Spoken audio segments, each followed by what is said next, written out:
33 men will be left alone to do their business. Sam Posey, time for you to begin talking about the competitive aspects. How do you see the race? Well, I think the first question, we just saw a shot of Mario standing there. Can he make it through the pack unscathed? That's the first thing. I know from talking to him, he is prepared to take exceptional risks. He just knows at this stage in his career, first is really all that means anything to him. And interesting, the contrast between him at that pool yesterday doing absolutely nothing and the violence of what he's about to attempt. It just sticks with me.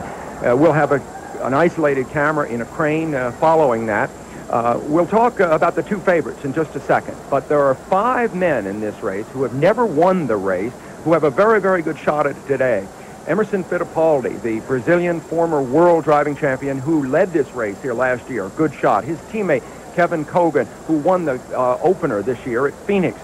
Very, very confident man all of a sudden, Kevin Kogan. Michael Andretti, just as loose as you can get, starting from the front row. We've seen him in the interview. He is unencumbered, it seems, by any pressure other than to just get out there and have a good time, as he might, given his age. Bobby Rahal, the man with the briefcase. You know, he has the kind of mind that I think is suited to today's racing, calculated, a strategist of the first water. And finally, little Al Unser, who is going to win this race someday, Jim, and who knows, it might be today. Why not his father, Al Unser Sr.? Well, I think that car, which has an unproven engine as well as chassis, has a good chance to run the distance. It's entered by the Penske team. But frankly, in an effort to run the distance with the Chevrolet engine, I wouldn't be surprised if the whole thing isn't a little bit detuned. I'm not sure he'll be right on the pace. Okay, so if it comes down, as I know it is your instinct to believe it will, to a mano between Mears and Sullivan, which of the two do you think you'd most like to be right now? Do you have a coin? I've been trying to reach for one and haven't been able to get it out of my pocket.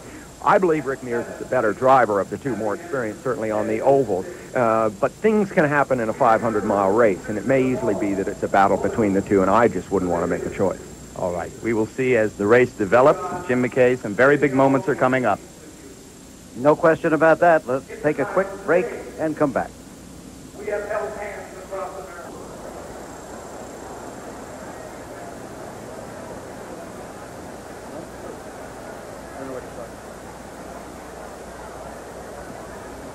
Okay, back at Indianapolis again. A look at the crowd. We've had the invocation, and the clergyman who gave it after a very moving invocation ended up by saying, and please God, no more rain until tomorrow. Now the playing of We taps. remember the true meaning of Memorial Day as we pause here in a moment of silence to pay homage to those individuals who have given their lives unselfishly and unafraid to make it possible for us to witness as free men the world's greatest sporting event. We also pay homage to those men who have given their lives unselfishly and without fear to make racing the world's most spectacular spectator sport.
It's difficult to separate your emotions here from taps to the start of the race with all its attendant excitement and danger. But then this is Mid-America, which inspires varied emotions itself. This is the land that inspired Theodore Dreiser to write his disturbing book, An American Tragedy. It is also the country that moved Dreiser's brother, known professionally as Paul Dresser, to write the nostalgic song On the Banks of the Wabash, which was played here earlier this morning. A British newspaper yesterday quoted a sociology professor is saying that Indy represents what the U.S. is all about and stands for in the world, power and control. I would suggest that it represents the Americans' quest toward the frontier, in this case, the frontier of speed, combined with a childlike need for roots, for security.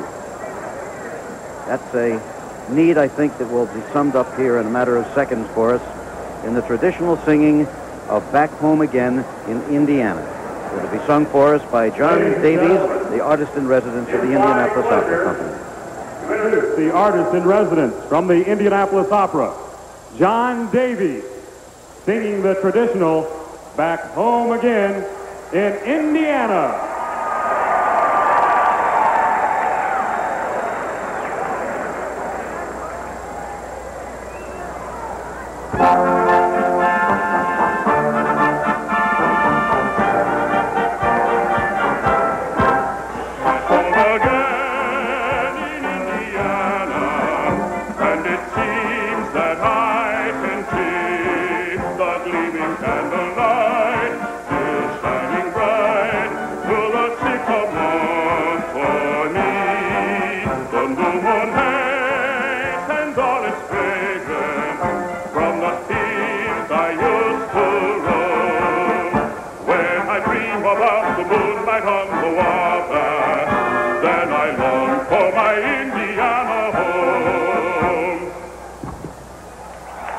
And still the emotions continue to churn and build here. There is pleasure, extreme pleasure, basking in the sun of a late spring Indiana day, but there's still the tension of waiting and waiting and waiting. And now the balloon's going up to signal to the surrounding countryside that it's almost time for that cry. The one that was uttered for so many years by the man who made the Speedway, Tony Holman. Today it will be said by his widow, Mrs. Mary Holman. We have arrived. At that time, Most of the people on their feet. The cars obviously in line now. The drivers poised and ready. The engines will actually be started by crew members At the time, in the back. No self-starters in these. And now the moment has arrived for the traditional cry. And here, against the traditional flag, is the chairman of the board of the Indianapolis Motor Speedway, Mrs. Tony F. Holman.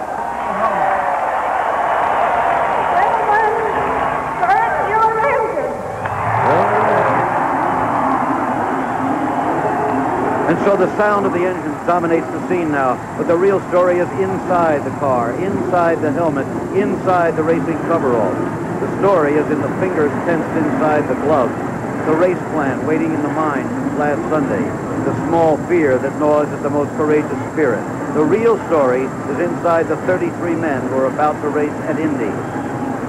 That's Rick Mears, twice a winner here. Now on the comeback trail at 8:34, conscious that he has the fastest car in Indianapolis history under him. Conscious, too, of the pain that still lingers in his feet and legs long after the accident that almost ended his career.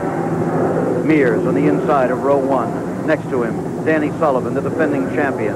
The swinging bachelor image is left to the public relations man now. This is 36-year-old Danny Sullivan, who used to sleep in the back of his car out to prove that last year's victory was no fluke. Rounding out the first row, this is 23-year-old Michael Andretti, aware of the two experienced champions inside him on the front row. Not a rookie trying to blaze a new trail, but a son trying to expand the family tradition. A tough job for anybody at best. Moving back to the second row, there's old Al Unser at age 46. He's the opposite of Michael, a three-time champion here. He tries to win one more to tie A.J. Foyt's record of 4 victories, and he's not unaware that his son sits in the row behind him, Al Unser Jr. Somewhere back there, old A.J., as we mentioned, he'll have to charge from the back, and it is his habit. It is his wont. And the same is true of Mario Andretti, way back there in the 10th row, remember. And Andretti trying to win his second Indy 17 years after he won his only one in 1969. It appears that all the cars have gotten started. That's always the first item of business here. And they are, whoops, wait a minute. Let's see, who do we have there? Tom Steva's car. Now, underway. Yep. Always seems to be somebody who almost gets left there, and this time, Tom Sneva. So there they are. America loved Teddy. Jim Lampley along with Sam Posey, and we are back now as the cars are on the track, and all 33 of them complete the first of 2 parade laps. There will be another parade lap after this. It takes place at the extremely docile speed of about 70 to 80 miles per hour. Then a pace lap during which the cars will speed up to about 120 miles per hour. And if they are in proper order, at the end of the pace lap, neatly fitted into their 11 rows, then they will get the green flag that signifies the beginning of the 1986 Indianapolis 500. Sam Posey, this is a last opportunity for the drivers to collect themselves, to feel the cars under them, some of them moving back and forth, as you can see there, to warm up their tires. A last opportunity to really begin to sense what it's going to be like to start this race. Well, at this moment, you're really 2 people emotionally. One wants to react to all this and to let it really wash over you that you're in the Indy 500. The other part of you is that rather tough, unemotional person that you have to be to have gotten here in the first place. I mean, I can remember warming up the tires, and you saw a couple of the cars do zigzagging back and forth, checking the gauges, and crying all at the same time. You see them going by the huge grandstands which flank the front straightaway. The cars at the front of the pack are now into turn 1, and now you see them coming out of turn 1 into the short chute at the south end of the Indianapolis Motor Speedway and toward turn 2. We have 3 race cams installed in cars. We're going to take a look right now at the view from the camera mounted in Danny Sullivan's car. That is the way it looks for someone in row 1. Sullivan has dropped just a little bit in back of Rick Mears and Michael Andretti, and now he moves back up between them. Our second race camera is mounted in the car of Ed Pym. Ed Pym, who was a rookie last year, is driving in the 4th row, and that's how it looks to be Ed Pym at this moment on the inside of row number 4. Emerson Fittipaldi and Johnny Rutherford are to the outside of Pym as he begins to first feel the car perform. And finally, our third race cam is mounted in the car of Roberto Moreno of Brazil, and he is all the way back in row 11. That's how it looks to be at the very back of the pack, just in front of Moreno, and to his right, the red car belongs to Mario Andretti. Not that one which just darted into the picture on the right, but the one farther up there is Andretti's. And here, once again, a look at the point of view of one Danny Sullivan. Well, you know what's going through his mind, and it's all focusing on the start, Jim, because those front row guys, each one of them would like to lead, not just for the prestige, not just for the fact that there's $25,000 riding on the 10th lap, incidentally, the leader of the 10th lap, but primarily so that they won't experience the turbulence and buffeting that you experience if you're following closely behind another car. They just would like to be in the clear. Now the cars turn back onto the front straight. See them moving out of turn 4 onto the front straight, and as they come toward us this time, we expect the pace lap to begin. On the pace lap, the cars speed up to 120 miles per hour.